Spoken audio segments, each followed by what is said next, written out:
morning. I have been rewriting my presentation pretty much every week at this point. I was giving a presentation last week, and Trump announced the Mexico-Canada tariffs while I was on stage, and I was getting questions about it. So, President Trump, if you're listening, if you could hold off for the next hour, that would be really nice for me. I begin every single presentation I do the exact same way.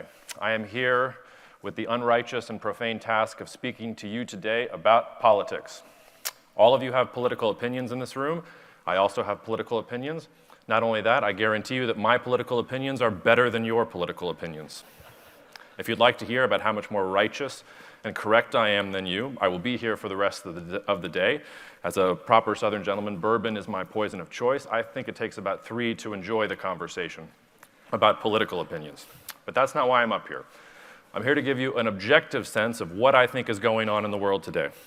If I do my job correctly, you will have no idea who I voted for in the last presidential election. Some of the things I say will make you want to light your hair on fire. Good. If you agree with every single thing I say in this presentation, I have not done my job correctly.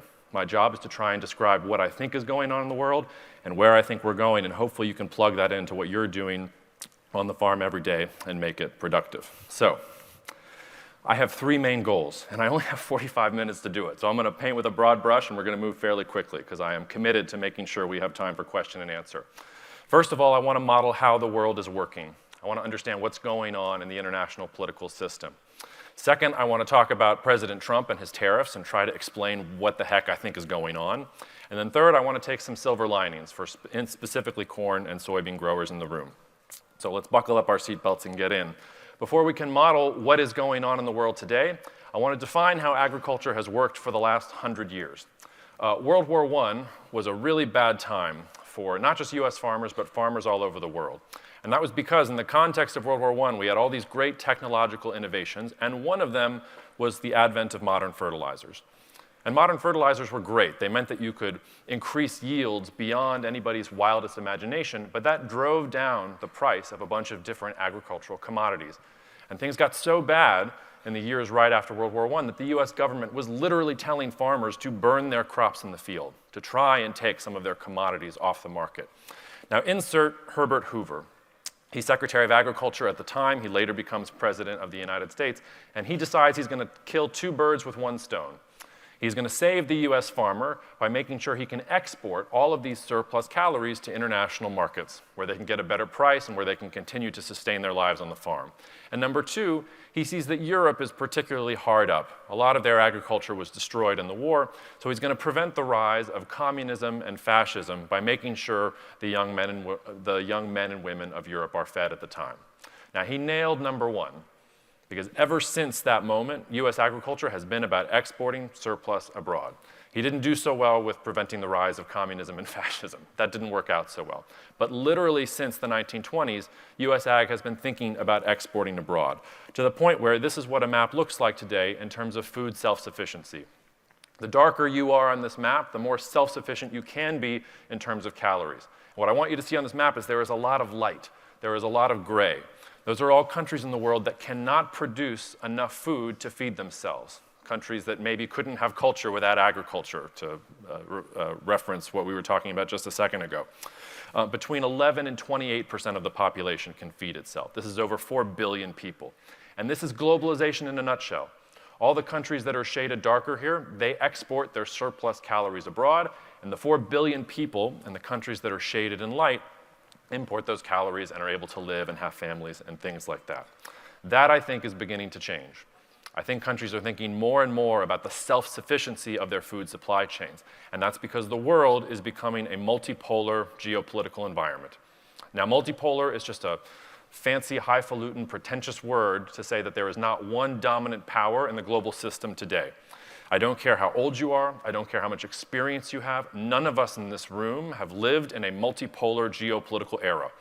The last truly multipolar era was the 1890s. If you were alive then, please find me afterwards. I would like to know the secret to longevity and living forever.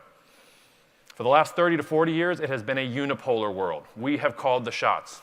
Everybody listened to us no matter what. Everybody wanted to join the WTO. Everybody wanted to be a part of the US trading complex, Iran and North Korea being maybe the outliers. Before that, we had a bipolar world.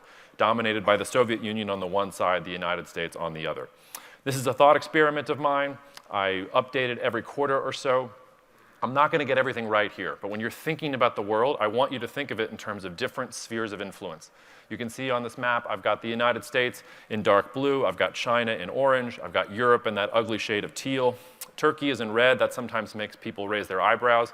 They're building military bases in every single one of those countries. I cannot decide if India is about to take over the world or completely collapse in on itself, so I just punt and throw it into a group of middle powers. The specifics are not important. It is no longer about make the best product for the cheapest price and somebody will buy it in the global marketplace. Politics is going to dominate this from now on. I have been saying this for over 10 years. Secretary of State Rubio, in an interview just yesterday, used the word multipolar. I haven't heard a US elected official or a US appointed official like that use that word since the Nixon administration. So maybe we're finally getting somewhere in terms of the government realizing that this is what is happening. That can be a little abstract, so let me make it a little more concrete.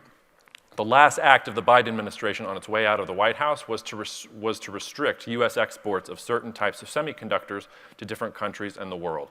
The countries in blue have basically no restrictions, the countries in yellow have some restrictions, and the countries in pink have a lot of restrictions. This is telling you right now that the United States is dividing up the world into those that it wants to have good trade relations with and those that it won't have good trade relations with. For something as meaningless as how countries vote at the United Nations, we are seeing massive differences in how trade is developing. Countries that are voting together at the United Nations over the last 2 years have been trading with each other between 6 and 8% more, whereas countries that have been voting against each other at the United Nations have been trading between 4 and 6% less. And that's a meaningless UN vote thing. Just imagine if we were actually talking about things that were important to countries and not just how they're virtue signaling at the United Nations. Now, I don't want you to think that I'm saying everybody's just going to go home and trade with themselves. That's not what I'm saying at all. This is a great map. It's showing you different trade flows and how they're increasing or decreasing in the world and how that might change out to 2033. What I want you to see is there's actually a lot of green on this map. So even if at the top level, trade between the great Olympian powers, like the United States, China, is decreasing, all these countries on the periphery, like Mexico, Brazil, India, Indonesia, these are all countries that are actually trading more with each other, and that more trade is happening in some of those regional blocks and regional spheres of influence. Trade wars and things like that are best for the countries that are not a part of the trade war, and you're already seeing that happen a little bit in general. Now, let's tie that directly to ag. This map should also look a little bit familiar, but this is showing you what crop yields are like relative to potential in all of the world. The dark red areas or the dark orange areas on this map are places where their yields are not even close to what they could be if they had a modicum of modern seed technology, modern equipment, modern approaches to how agriculture works in general. There's a lot of space out there for these places that have been importing calories from abroad because it was cheaper and easier to increase their own production. A couple examples. A couple years ago, I was giving a presentation and I made fun of Ethiopia because Ethiopia came out and said, we are going to become a wheat exporter in 2 years. And I laughed. I said, that's nonsense. Not only are they not going to be able to do it, they're fighting a civil war amongst themselves. Hundreds of thousands of people died in that civil war. There was no possible way that the Ethiopian government could surge wheat production. It took all of 2 years for them to make me look like an idiot. Because now, not only are they self-sufficient for wheat for themselves, they export to the rest of East Africa. And they're talking about the next staple crops that they want to do it for, not just for their own country, but for exporting in the region. So you look around the world, it's not just about China, it's not just about the United States. All these different countries are seeing what's happening in the world, and they're saying, we want to be a little more self-sufficient. We want to understand how to do things a little bit differently. You might be asking yourself, by the way, how do the Ethiopians pull this off? It was very simple. The Ethiopian government went out and bought seeds and bought tractors and went to the farms and said, use these and use these at this time, and your yields will increase 40 to 50%. That's exactly what happened. To bring that a little closer to home, we have lost our status or are in the process of losing our status as the low-cost producer for corn and soybeans. Brazil is going to be the country that ascends to that title going forward. Now, corn, it's a little bit back and forth. We've been playing back and forth with them, but soybeans, this trend is already a little bit long in the tooth. Now, that doesn't mean the end for corn and soybeans, but it means that something fundamental is also changing in your markets as all of these things are changing on the top. And I'll get to what that means sort of by the end. But as you have Brazil as an alternative supplier, that means if a country like China doesn't want to buy US soybeans anymore, they don't have to. There are alternative markets, and Brazil looks like it's going to be growing from here on in. Which is to say, and I did a radio interview just before I came on here, if you're looking for the best potential export market in the future for the United States, let it be the United States. Food insecurity in this country, and the most agriculturally blessed country in the entire world, averages at 10.4%. In some parts of the country, it's even higher than that. I live in Louisiana right now. Somehow we have food insecurity that is above the 10.4% average, and yet we also have an over 50% obesity rate. I'm not quite sure how we accomplish that, but we do amazing things. In general, though, one of the things that I learned from inflation was that, yes, people will complain, and people will say, I want lower prices, but they will pay the prices. They will pay to put food on the table. They will pay to get the eggs from his wife. They will pay if the things in the store cost a little bit more. And so I think first and foremost, we need to be thinking about our domestic market first. We've got a few signs that this is already beginning to happen. There's a lot of things to talk about with the recent, is it the dissolution of USAID? Is it the temporary pause of USAID? I don't know. But USAID buys almost $1 billion worth of US agricultural commodities to send them to different markets all around the world. We've been told for most of our lives that it's our responsibility to feed the world. Well, maybe it's our responsibility to feed ourselves first. Which brings me to the second part of the presentation. How do we understand what is going on in the White House and with President Trump and his foreign policy? I made a mistake here a couple of months ago, or 6 to 8 months ago. When I was on the road talking about the election, I was putting President Trump in conversation with figures like George Washington.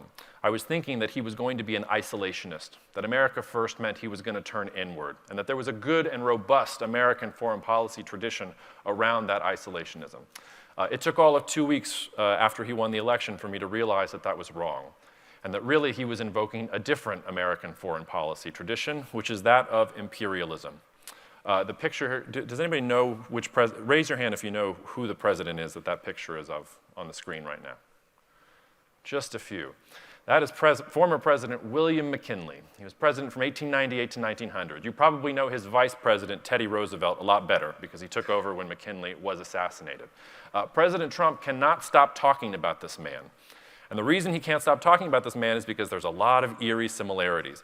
He was a protectionist president who loved to raise tariffs on a bunch of different markets around the world. He oversaw the United States when it won the Spanish-American War, so when we took the Philippines and Puerto Rico and a bunch of different former Spanish colonies and tried to put them under US power. He also thought a lot about fiscal conservatism. He was the opposite of William Jennings Bryan and his Cross of Gold speech. We don't have to go through high school history again. But that's who McKinley is, and that's who President Trump admires. And this was a time when US foreign policy was absolutely imperial. Some people say that the things that President Trump are saying are outside of the bounds, that they're crazy. They wouldn't have been crazy in the early 1900s. That magazine article there from Puck that I have on the chart, it shows a bald eagle spreading its wings from Asia all the way to Panama, which was an obsession in the early 1900s for the United States even then. So we are returning in some sense to that imperialist foreign policy. The problem for us and for President Trump is he is trying to pull this off in a world that is multipolar.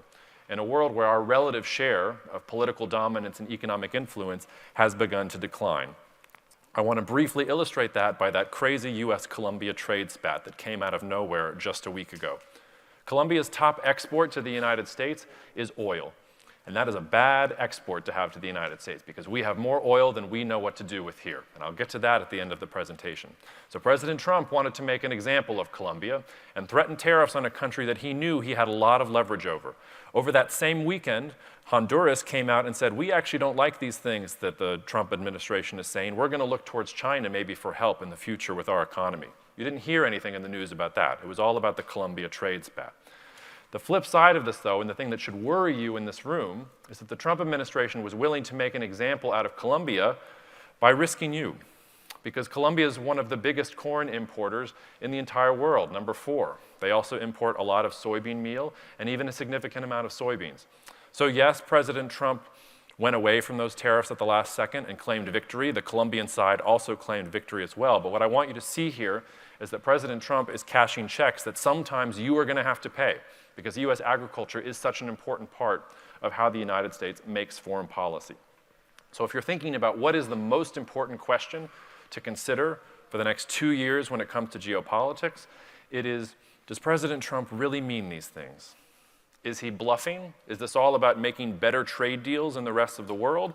Or does he really believe that tariff is the most beautiful word in the English language, and he's going to raise those tariffs no matter what, and no matter how much short-term pain that it causes in general? I said this last week, even as during my presentation he was talking about Canada and Mexico tariffs, and I thought about changing it, but I'm sticking to my guns. I think he's bluffing. I don't think he really believes in all this stuff. I think he wants better trade deals, and there are a couple countries that he's going to go after. I could be wrong about this. And this is one point I really want to emphasize to you over the next 2 years. It doesn't matter how brilliant I am, how great my models, how profound my grasp of history and all these other things. President Trump is a change agent. And unless you know somebody who's having breakfast with this man, you have no idea what's going on in his head. I don't have any idea what's going on in his head. If you read the books from his cabinet officials during the first administration, like H.R. McMaster, they talk about how he would get people in the room who disagreed with each other, and whoever had the last word was usually the person that he went with, and then sometimes a week later he would just change his mind. Sometimes he would just be reflexively contrarian for the heck of it. And as a contrarian myself, I actually appreciate that. I like to take the opposite view a bunch of times. So we can talk about what the trajectory here is, but I'm going to give you some models and scenarios for how to think about this, understanding that a lot could change based on what's going on. This, by the way, is President Trump. That picture is President Trump and Xi Jinping sharing that beautiful piece of chocolate cake at Mar-a-Lago right before Trump decided to announce his big trade war against China in general. Now, why do I think President Trump is bluffing? Well, I think he's got a problem with leverage. The first is with inflation. I love this chart. This chart is showing you what Democrats think is going to happen with inflation over a 5-year time horizon versus Republicans. And you can see that as long as Joe Biden is president, Democrats think inflation is going to be low, and Republicans think inflation is going to be high. And as soon as President Trump took the office, Republicans said, inflation is going to be low, and the Democrats went back to inflation is going to be high. I'm giving you this because I don't think you can trust forecasts and projections and data like this, because it is all politically tinged. I would rather know what's going on with your input prices on the farms and the things that you're facing than with official projections on Bloomberg when it comes to inflation. So I want to paint a picture here of I think prices are probably going to be volatile and are probably going to be up from here. That is a contrarian viewpoint, but I look around the economy, and when I get away from the prognostications, I see things that worry me. This is the yield on the 30-year U.S. Treasury. The higher interest rates go, that means that the market is thinking that inflation is going to be higher and that the Fed is going to have to raise interest rates a little bit. Now, we are nowhere near the stagflation era, 1980s, early 1990s figures, but you can see that we are appreciably above anywhere we've been since the 2008 financial crisis. And crucially, the 30-year Treasury is pointing upwards. It is looking at what is happening in the market and saying, we don't quite buy this. We're thinking that prices might go up from here and that the Fed might have to react. Doubly disturbing for those of you in this room is the status of the US dollar. And this is something that the Trump administration has been talking about a lot. But if I'm right about that inflation call, and if I'm right about some of the other things that are happening in the US economy, the dollar's not going to get weaker at all. The dollar is probably going to continue to appreciate in value. We have this ironic thing happening where we are the flight to safety. We are the flight to security. And it confers upon us a normal political influence and enormous economic influence throughout the world. It also makes our exports less competitive. So even as we are trying to reset some of these trade relationships in the world, it's almost self-defeating because the dollar keeps going up the more that things are volatile in general. Let's go through a couple things in the economy itself. A can of Campbell's condensed tomato soup is up appreciably, and it seems to be pointing upwards as well. Natural gas prices in this country. It might not feel this way, but last year we had the lowest natural gas prices in this country on an annual basis in recorded history. In recorded history. I'm an investor and I'm a betting man. I would bet that we're not going to get the lowest natural gas prices in the year next year. One of the reasons that inflation has come off the boil a bit is simply because when you strip out the energy prices have been historically low. I'm not sure that that's going to continue. Look at shipping. Shipping never really recovered from the COVID-19 pandemic. It came off the boil a little bit, but again, you have things starting to trend up a little bit. And part of that is companies thinking about President Trump's trade wars and importing more stock ahead of time. And there's more demand for trying to get products out there in general. But here's one of the real kickers, because if you go back to every president since Eisenhower, there is only one president who earns the moniker of fiscal conservative, and he's not a Republican. It's Bill Clinton in his second term. Every single US presidential administration, I don't care if they're Democrat or Republican, likes to blow out the deficit. Talks a big game about fiscal conservatism, but as soon as they're in the office, it's goodies for everyone and spending all over the place. And the first Trump administration was particularly guilty of this. You've got an internal battle within the Trump administration right now, where some is about tax cuts and about more fiscal looseness, and others, like Scott Bessent, are saying, no, we really need to rein this in. We really need to be a little bit more disciplined with our spending. I will take the other side of that argument. I bet you that the profligate fiscal guys win just because they've been winning since the early 1950s, and that's also going to drive up prices in general. But here, I think, is the one that bothers me the most, which is the demographics in this country have reached, I won't say unprecedented, but we have the lowest and slowest demographic growth in this country since the 1900s. That includes World War I, and it includes World War II. We are simply not growing from a demographic perspective. At the same time, we have a migration crisis at our border. We are unable to figure out which immigrants we want to bring in legally because we want their skills or want them to become a part of the American story, and which ones we want to keep out and send back to the places that they're going. And you're seeing that with our population growth figures. You're seeing that with wages and how wages and labor supply is getting increasingly tight. That will get all the more so as a result of the deportations and sort of the strategy that the Trump administration is taking towards migration. One of the great superpowers of the United States has always been our ability to take the best and the brightest from other countries in the world and to integrate them into our economy and into our politics. And we have just not been able to do that over the past couple of decades, and it's not something I expect to change anytime soon. That's the 12-month CPI, and again, you can see it's not particularly high, but it's not low, and it's trending in the wrong direction. So one thing, no matter what happens with President Trump, whether he's bluffing or not, he's going to be dealing with higher prices for the American consumer, and that's something that's going to dictate the way that he behaves in his trade wars. The three top destinations for US exports are China, Mexico, Canada. And that's why I'm going to focus on them. If you want to talk about Russia, Ukraine, and other things happening in the world, we can save it for Q&A. But these are the three countries that I'm worried about the most from y'all's perspective. Let's start with China. This is my favorite map in the whole deck. And it's my favorite map in the whole deck because it communicates to you what a fundamentally weak geopolitical power China is. They are surrounded on all sides by US defense treaty allies. South Korea is a US defense treaty ally. Japan is a US defense treaty ally. The Philippines is a US defense treaty ally. Taiwan, I don't think China's going to invade Taiwan anytime soon. I don't lose any sleep about it. I don't think that because they don't have the ships, they don't have the planes, they don't have the Marines, they don't have the capacity to go and get it. It's been their top foreign policy priority to reclaim Taiwan since 1953. It's probably not going to happen anytime soon. The only friend that China has in the rest of East Asia is North Korea. And if you get into a bar fight and North Korea is the only friend that you're expecting to come to your rescue, you're going to lose the bar fight. And that's the situation that China is in right now. China, moreover, in a sort of an ironic twist, is an incredibly unequal country when it comes to wealth. They're supposed to be communist, but they're communist in all but name. The wealth concentration in the coastal areas of China and in their cities has become immense.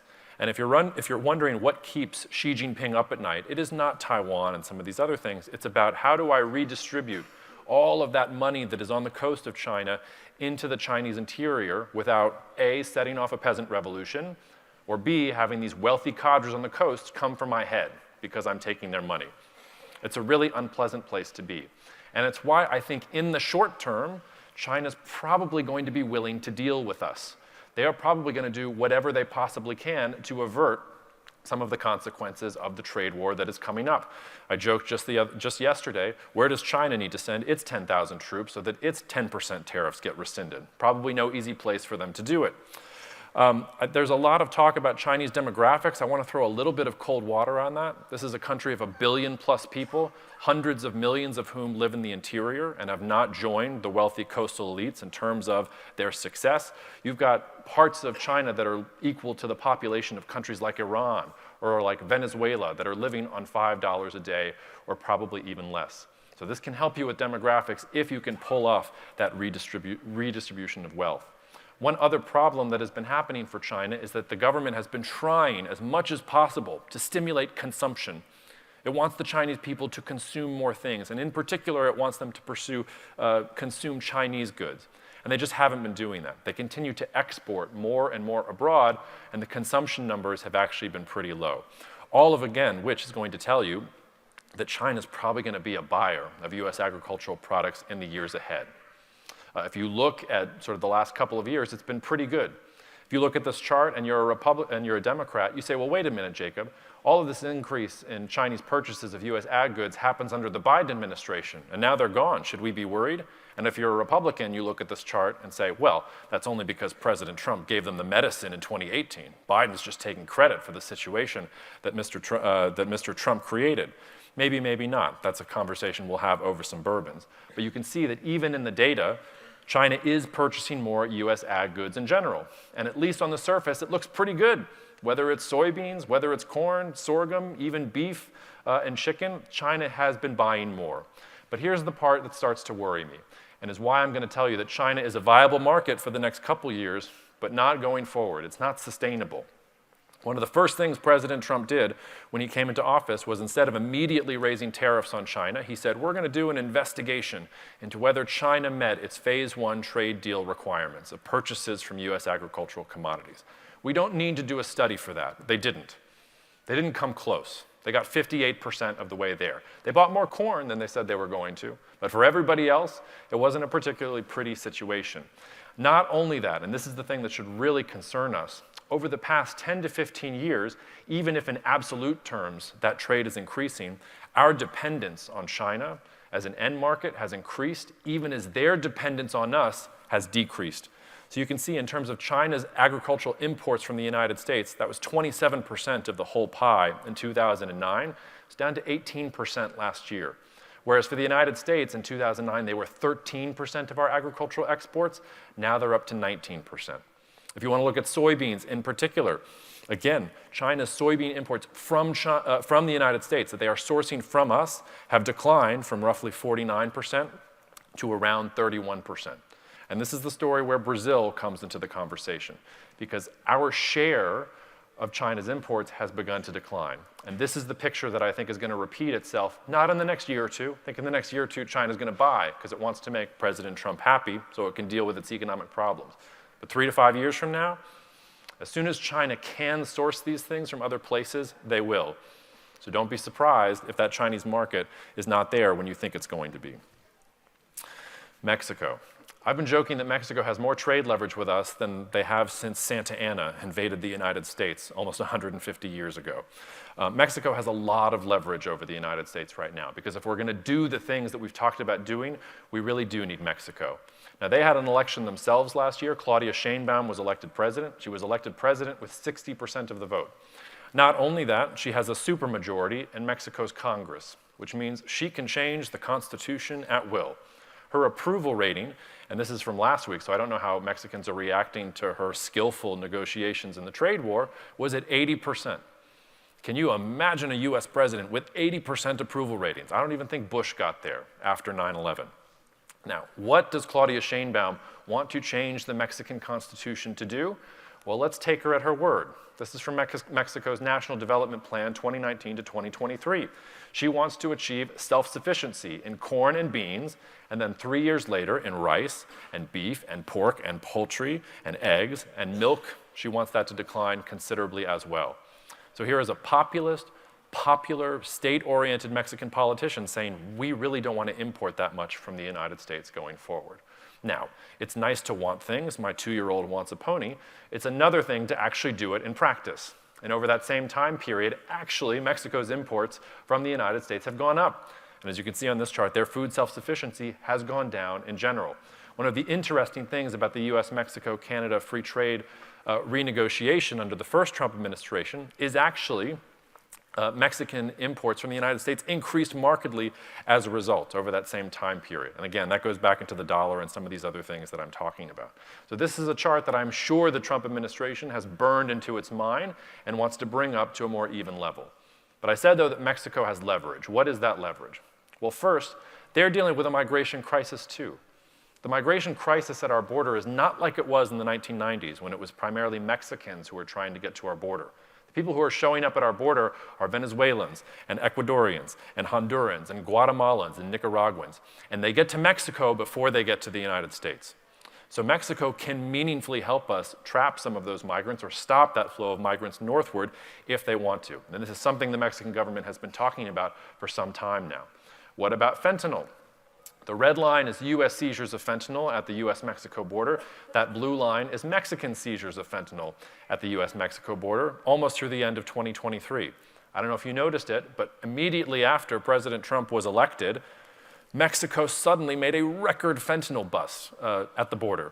And now they're going to dispatch 10,000 Mexican troops to the border as well to stave off that first 25% of tariffs. By the way, is that the Mexican military? Is that the Mexican police? Is it the Mexican National Guard? Are they in the pockets of the cartels? We don't know the answers to any of these questions. But Mexico knows that fentanyl is a problem, and that they can at least signal to us that they're going to do something and have some leverage in general. Everybody had talked about over the last year that Mexico has surpassed China as our biggest trading partner. And this was seen in especially Washington think tank circles as a wonderful and momentous development. Nobody thought to pull the next chart, which is, well, what do Mexican imports from China look like over the same time period? We haven't decreased our dependence on China at all. It just goes into Mexico first and then comes across the border. And that's one of the reasons why the Mexican government for the last 6 weeks has been saying, hey, President Trump, you see all these counterfeit Chinese goods we've been seizing at the border? See all these ways that we're helping to make sure that these Chinese goods don't get north and into the United States market? So Mexico has a lot of leverage here, and we should pay attention to that leverage because they have been announcing all sorts of plans, whether it's with nearshoring, whether it's with manufacturing, whether it's with energy and electricity, billions of dollars worth of money going into making Mexico more self-sufficient, and we should take them at their word. Just for fun, that is a political cartoon from yesterday from one of Mexico's biggest papers after President Trump took off the tariffs. They weren't particularly afraid. They look at the United States and think Trump is literally shooting himself in the foot. So you can agree or disagree. That's what the Mexican narrative is on what's happening in the White House. The situation is not as rosy for Canada, although Canada does have some leverage as well. Their imports have expanded faster than our exports to them have expanded over this time period. But as I mentioned before, their biggest export to the United States is oil.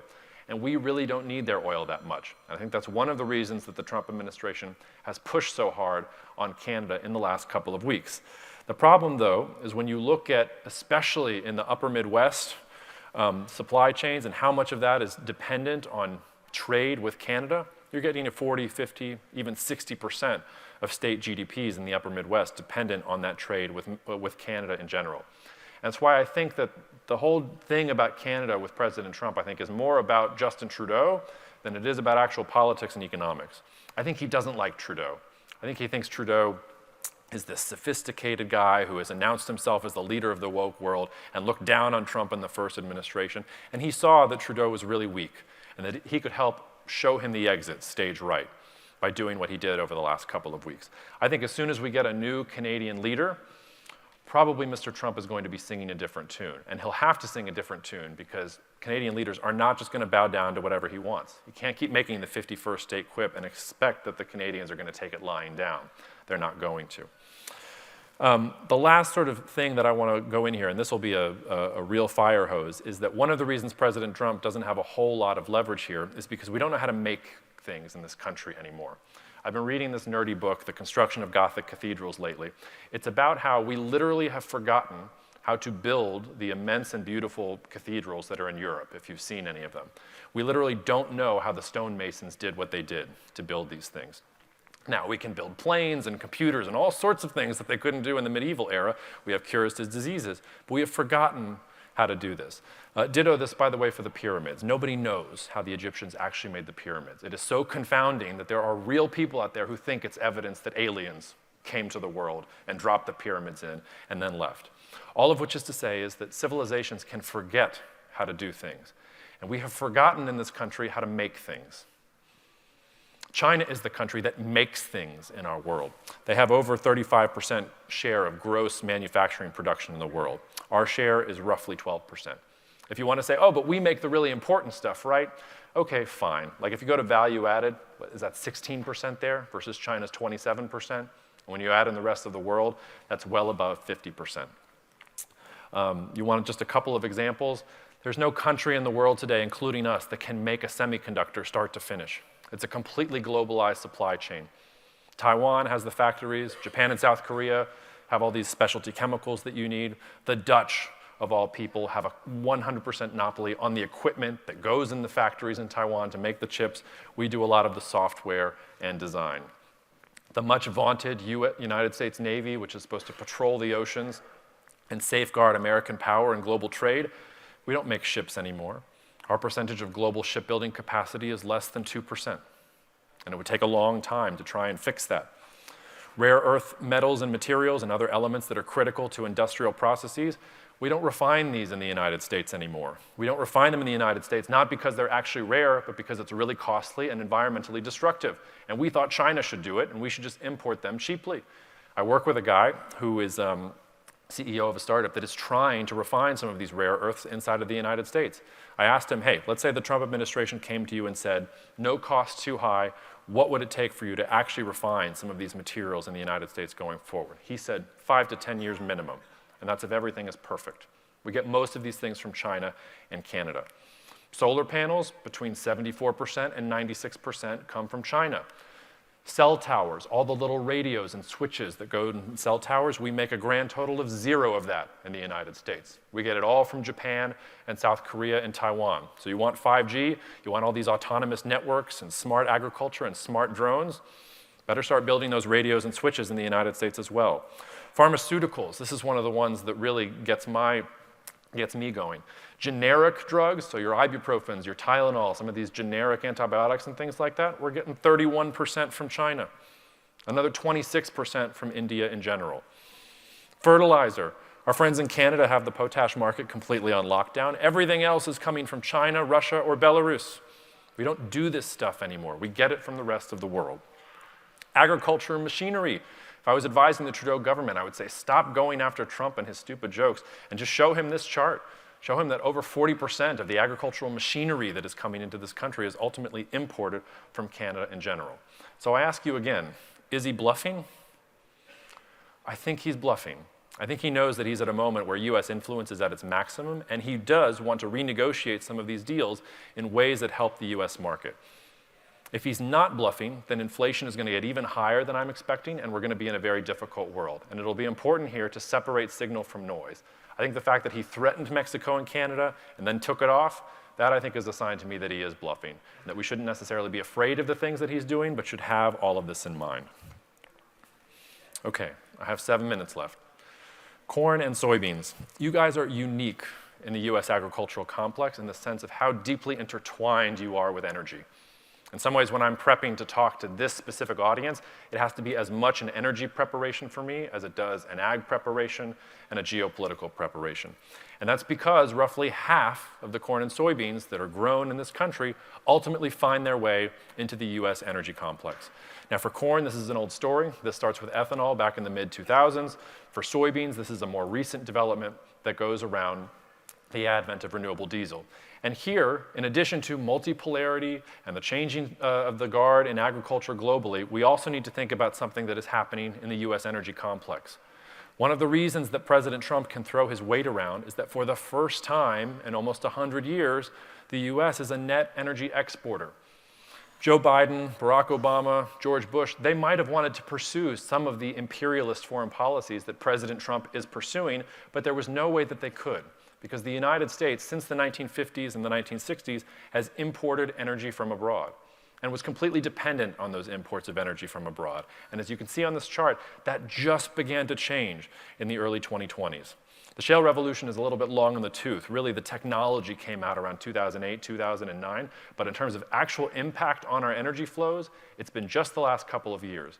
And it confers tremendous power, but also some disadvantages for the US consumer and producer in general.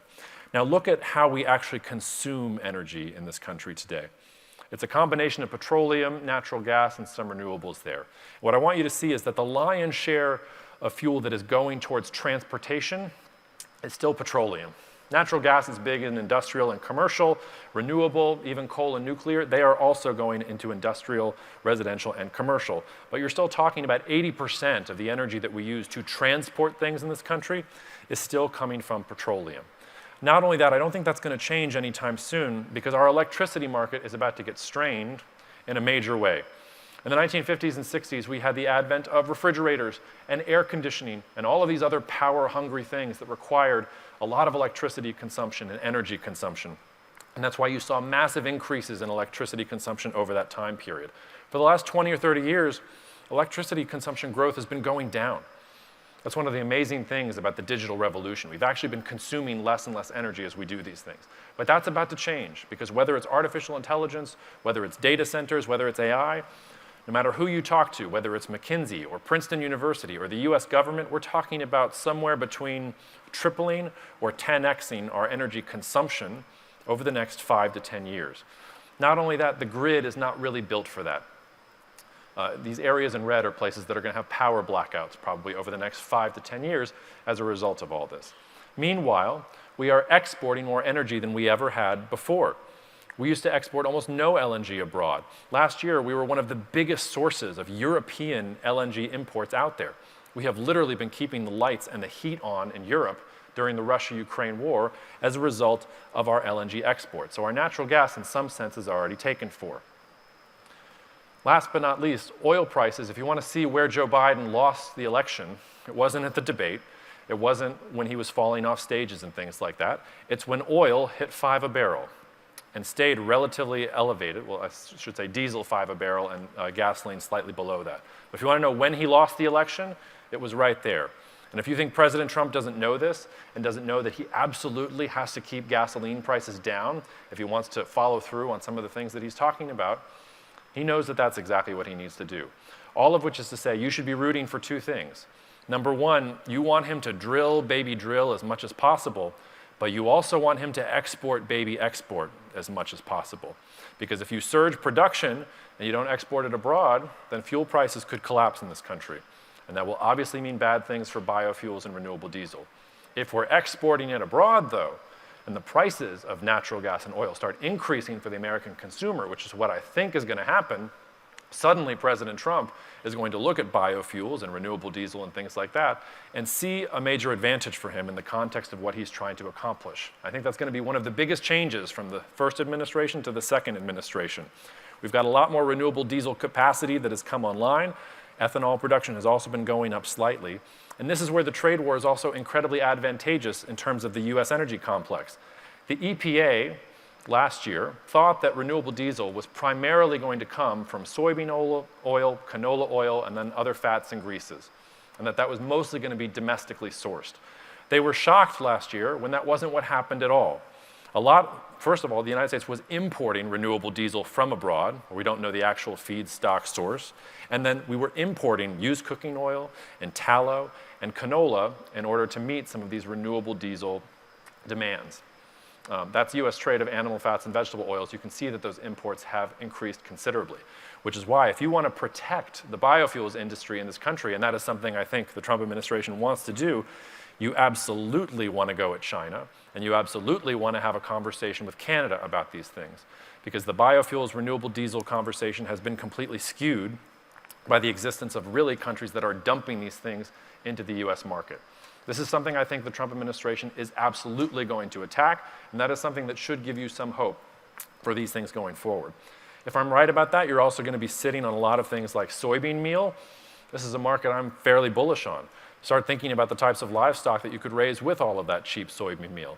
If you don't want to do that, maybe we're not the low-cost producer of soybeans themselves in the global marketplace, but we can certainly be for soybean meal if we meet some of these quotas on renewable diesel.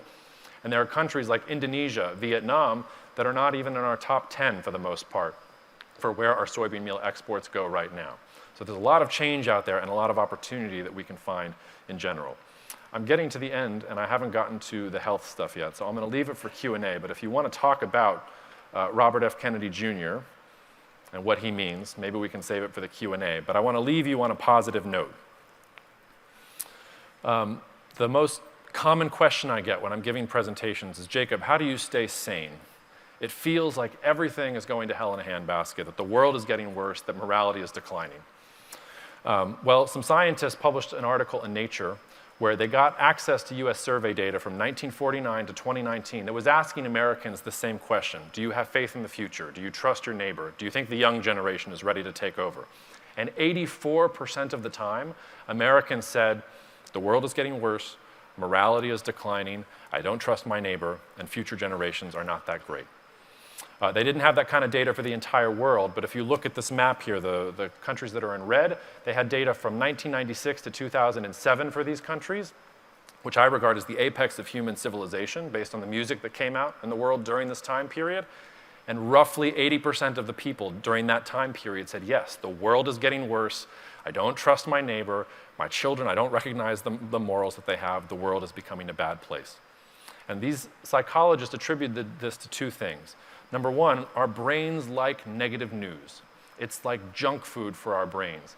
And we're getting it beamed into our brains more than ever before. These social media platforms literally give us the things that are going to give them more clicks. And this is true right up into the news publications as well. Negative things, people click on it more. They stay on it more, and everybody knows that. When you're driving down the highway and there's an accident, you don't want to stop and look at the accident, but you're going to stop and look at the accident. We're all going to stop, and then the traffic jam is going to pile up. The second interesting thing they found, though, was that most people 20, 30 years later forget how bad things were in the moment. They have nostalgia, where it's this constant feedback loop where, oh, do you remember the good old days when everything was good? Today is the day that sucks. Today is the day that morality is declining and things were better before. So I want to leave you with this little thought experiment. This is a picture of Wall Street in 1896. I want you to sit with the picture for a moment. Imagine what it's like to be there. There's no electric light, so you can imagine how dark this street probably is at night. No electric cars, it's horses and buggies, so you can imagine how that smells in New York City in the summer. Pretty conservative clothing, maybe you've got a whiff of starch, things like that. The road is probably not paved, so you can hear the crunching of gravel or sand underneath shoes there. So that's 1896. That's Times Square 15 years later. And this is why I say the last multipolar environment in the world was the 1890s. And it was a time of incredible technological effervescence, of cultural transformation. There were so many different opportunities out there. And I think the exact wrong thing to do in the current international environment is to get in the fetal position and say, things are bad, or the government needs to come save me, or I'm not sure, there's all this uncertainty and volatility. There's always uncertainty and volatility. If I have the privilege of coming back here 15, 20 years from now, I bet we'll be saying things like, do you remember 2025? Do you remember how great our civil discourse was? Do you remember how nice we were to each other? Remember how Gen Z was really taking up the baton from future generations? Today is when things are so bad. I asked ChatGPT to imagine what Fargo would look like in 2039. That's what it gave me. I don't know if that's particularly realistic or not, but if you take one thing away from my presentation, whether I'm right or wrong about all the politics, is that these are the years of plenty. These are the years to invest. These are the years to jump on the changes that are happening, because when I look out at the global marketplace, I see change and I see opportunity. If we continue on this trajectory 10, 15 years from now, we could have some big problems, but the people who are going to do the best are the ones that see the change in front of them and are not afraid to go tackle it. Whether it looks like that or the ChatGPT image or not, I'm not sure. But I think now is actually the good time in politics, and don't be caught 10, 20 years from now into looking back and saying, man, times were good then. So with that, I'll be quiet and happy to take questions and answers, and especially disagreements. Thank you.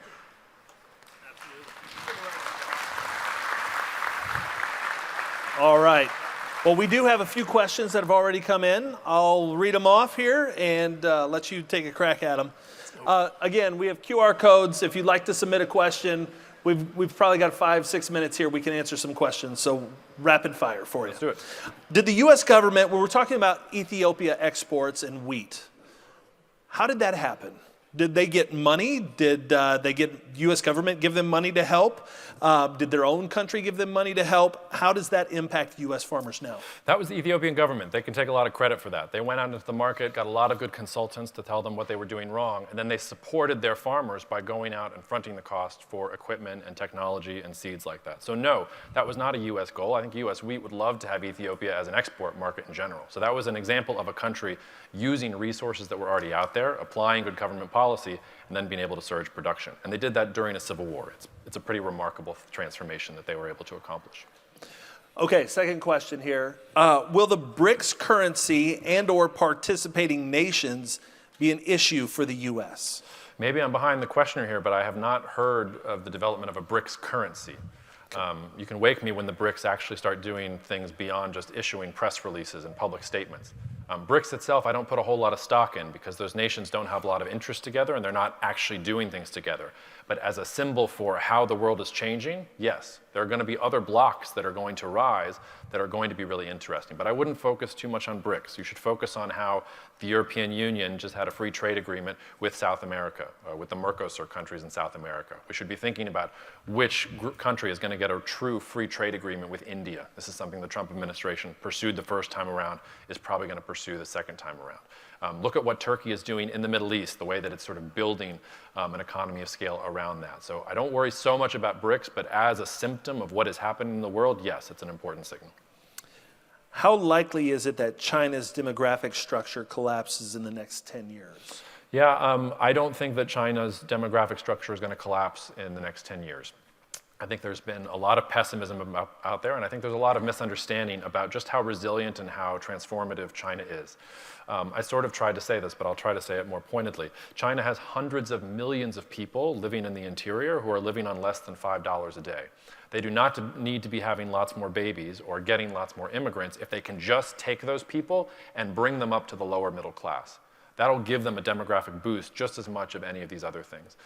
Demographics are really difficult to predict. You're literally trying to predict how many babies people are going to want to have 5, 10 years from now. I use it as a snapshot for what are the problems today, but not as something that is truly predictive going forward.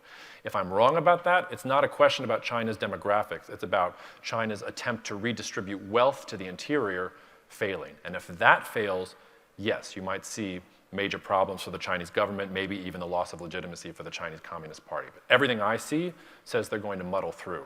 China's probably never going to be weaker in our lifetimes than they are today, which is why I'm trying to get across to you, sell as much as you can to China and do it for as long as you possibly can, but start preparing the backup plan. 2, 3 years from now, anything you send to China, try to think of it as bonus. Don't think of it as the core of what you're doing. These are great questions. These are great questions. You guys are doing great. Will RFK get confirmed? And what does that mean for agriculture? I think I saw he made it out of committee just a few minutes ago. He made it out of committee? Well, I'll have to get my magic 8-ball to see if he'll actually get confirmed. What it's going to mean for agriculture, where's my, I can maybe give you a couple slides if we still have it up here. No, I don't have to do that. Look, RFK Jr. Has said a lot of things about seed oils and about health, and he's sort of assembled this coalition of nutritionists and mushroom shamans and everything else who were talking, yeah, there you go, nutritionists, mushroom shamans, and moms who are all together supporting him. And maybe there is a world in which RFK Jr. pushes these things. And I don't want to dismiss the fact that there has been some change in how US consumers are behaving. I don't know if any of you have heard of the Athletic Brewing Company. This is a company that nobody wanted to touch, nobody wanted to invest in a couple of years ago. They're a non-alcoholic beer company. And they figured out that the reason that non-alcoholic beer tastes so bad is because the process of getting the alcohol out strips the alcohol out and it just tastes flat and awful. And so what they decided to do instead was to brew from scratch at the beginning a beer that actually tasted like beer without having the alcohol. And now you've got companies like Dr. Pepper and other falling over themselves, trying to invest millions in this country. They're probably going to have $1 billion valuation, which is to say something is changing with the US consumer. If you're looking at millennials and Gen Z in particular, they are spending at a higher rate on things like health and nutrition than previous generations. So I regard that as a real trend. And if you can market a product or build a product around that particular niche, you might be able to make billions of dollars. At the same time, I don't think RFK Jr. is going to be able to follow through on a lot of these things. As he himself said, his boss loves a Big Mac and loves a Diet Coke and strong-armed him into taking this picture. More than that, one of the investors who taught me on the investing side of the business how to do things once told me, Jacob, rule number 1, never ever short fat people. Never. And I'm not going to do that, and I won't make that mistake. Think about Coca-Cola. When Coca-Cola first started, they had literal cocaine in their drinks. They took the cocaine out. They're still around. We're still drinking the Coca-Cola. So I do think there are niche opportunities in the health space, and I think there are cultural changes happening around that. I don't think that RFK Jr. is going to take away a lot of these things and that he threatens to, and that if he tries to, the Trump hammer will come down on him. So a little nuanced answer there. There is some change happening, change that I would encourage you to explore on the edges as entrepreneurs, but don't run for the hills just because RFK Jr. is saying crazy things. I've got two more quick questions here. Immediate long-term trade agreement outlook. Are we done with trade agreements? Are they going to look different? I keep asking this question. Is it the end of free trade? It's been the end of free trade since 2010. So trade globalization has been declining since 2010. This is not something that began with President Trump. I would actually say it began with President Obama. He picked a little fight over chicken and tires with China back in 2014. And that's where I would really pinpoint the beginning of this. The short-term outlook for free trade agreements, or trade agreements in general, is very bad. I think Trump is trying to convince everyone with all of his moves just how scary he can be. But I think he wants deals, and he wants deals selectively with the countries that are going to help the U.S. the most. So I think all this U.S., Mexico, Canada, that's about the USMCA renegotiation that's coming up. I think that'll get done. I think Trump really wants to deal with India. I think he'll push hard on that. I think he might try to push on the European Union, or it's going to be a lot harder for him to do that. So over the longer term, over the 2 to 4 year time horizon, I actually expect you should see some more trade agreements, but it's not going to go back to free trade. It's not going to be everybody join the WTO and hold hands and sing Kumbaya. It's going to be no. We want trade agreements with these countries, and also if you don't do what we say you're going to do, or if you don't buy our particular products, you will get these tariffs or these consequences. Okay. Last question here. Do you see the focus on ag and energy and carbon capture enduring? I do see it enduring, and I see it enduring for as long as the U.S. energy complex is obsessed with exporting abroad. If I'm wrong about that, or if the U.S. energy complex is not exporting abroad, and they're just producing more and more, and energy prices here are plummeting, then I'm wrong, and things are going to get a little bit dicey here. But no, I think that that is something that is going to continue for the foreseeable future. I'm really curious to see if one of the things that President Trump pushes Europe on, in particular, for example, is sustainable aviation fuel. I know you're going to talk about SAF a little bit later, but from my geopolitical perch, the place that has the biggest mandates and the biggest demand for SAF is Europe.